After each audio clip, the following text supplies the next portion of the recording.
আসসালামু আলাইকুম। দিলুস কিচেন থেকে আজ আমি আপনাদের জন্য নিয়ে এসেছি একটি দারুণ মজার নারিকেল চিংড়ি মাছ দিয়ে পাট শাক ভাজি। নারিকেল চিংড়ি মাছ দিয়ে পাট শাক ভাজি এভাবে আপনারা করে খেয়ে দেখতে পারেন, আপনাদের কাছেও ভালো লাগবে। আর এই যদি আপনাদের ভালো লাগে তাহলে আপনারা কমেন্ট করে আমাকে উৎসাহিত করবেন, আর বন্ধু বান্ধব আত্মীয় স্বজন সবার মাঝে এটা শেয়ার করে দিবেন। তো আসুন তাহলে এই রান্নাটা আমি কিভাবে করেছি একবার একটু দেখে নেওয়া যাক। তাহলে বিসমিল্লাহ করে আরম্ভ করি।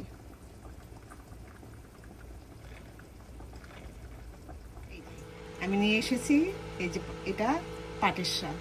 এই যে পাটের শাকটা দিয়ে আমি নারিকেল চিংড়ি মাছ দিয়ে এই পাটের শাকটা রান্না করব।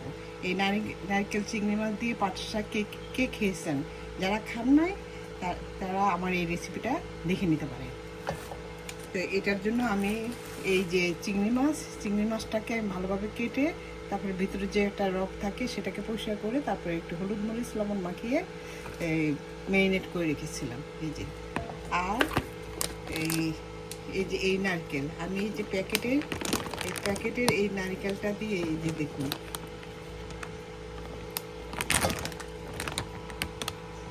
এই যে প্যাকেটের এই নারকেলটা দিয়ে আমি এই নারকেলটা ভালো ব্লেন্ডারে আমি পেস্ট করে নিব, করে তারপর এটা দিয়ে আমি রান্না করব। তাহলে আসুন, যারা এই পাটের শাক চিংড়ি মাছ নারকেল দিয়ে যারা এই আইটেমটা এই তরকারিটা খান নাই, আপনারা তারা আমার এই রেসিপিটা ফলো করে দেখতে পারেন। এই যে পাটের শাক চিংড়ি মাছ দিয়ে রান্না করবেন, এখানে তোলের মধ্যে পেঁয়াজটা দিয়ে দিচ্ছি। পেঁয়াজটা বড়া করে হালকা ব্রাউন করে দিচ্ছি।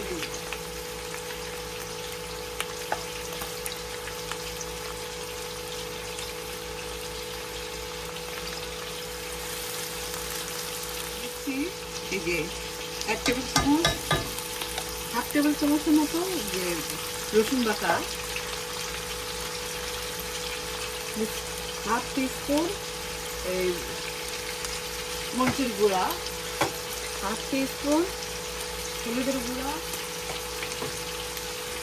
আর হাফ টিস্পুন যে ধনিয়ার গুঁড়া, আর স্বাদ মতো একটু লবণ, এটাও আমি হাফ টিস্পুন দিয়েছি।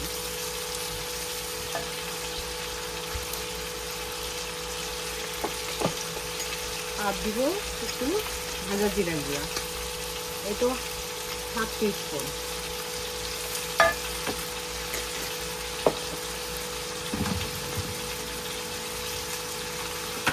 এখন আমি দিয়ে দিচ্ছি এই যে নারকেল পেস্ট করে রেখেছিলাম সেই নারকেলটা।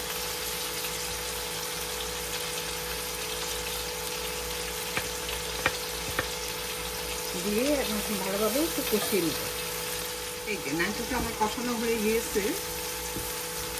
এখন আমি আবার ওই যে চিংড়ি মাছটা আলাদা একটু ভেজে নিয়েছি, কারণ আমাদের এখানে চিংড়ি মাছগুলি একটু চাষের মাছ, তো একটু ভাজলে পর ভালো লাগে, নাহলে খেতে ভালো লাগে না। তো সেই জন্য আমি একটু ভেজে নিই।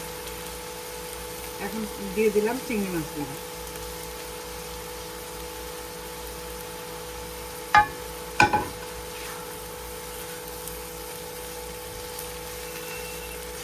এভাবে একটু ভেজে নেবেন, ভেজে নিলে খেতে ভালো লাগবে আর ফ্লেভারটাও সুন্দর আসবে, সুন্দর একটা ফ্লেভার আসবে। দিয়ে দিব আমি এই যে পাটের শাকগুলো। এভাবে আপনারা পাটের শাকটা রান্না করে খেয়ে দেখবেন, খেতে অসম্ভব মজা। কারণ এরকম একটা তরকারি হলে আর কিছুই লাগবে না, এতই মজা। এইভাবে রান্না করে একদিন খেয়ে অন্তত দেখবেন, আপনাদের কাছেও ভালো লাগবে। আপনারা আমার রেসিপিটা ফলো করে দেখবেন।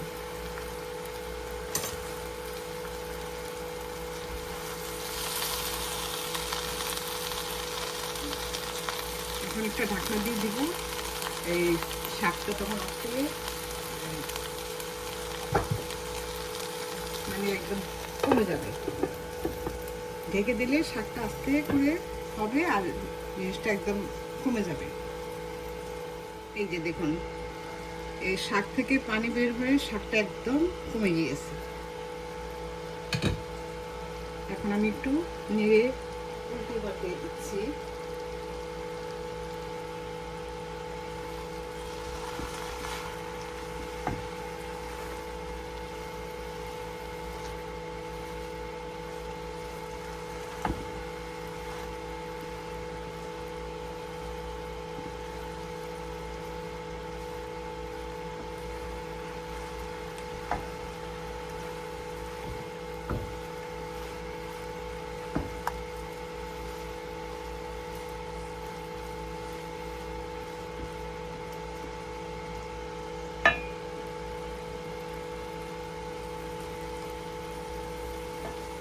আমি এখন এই যে ব্লেন্ডারটা ধুয়ে একটু পানি দিয়ে দিচ্ছি।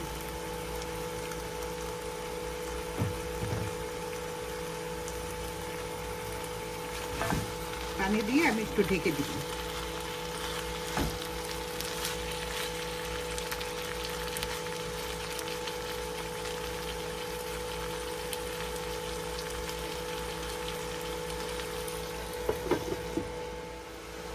এই যে আমার রান্নাটা প্রায় হয়ে গিয়েছে।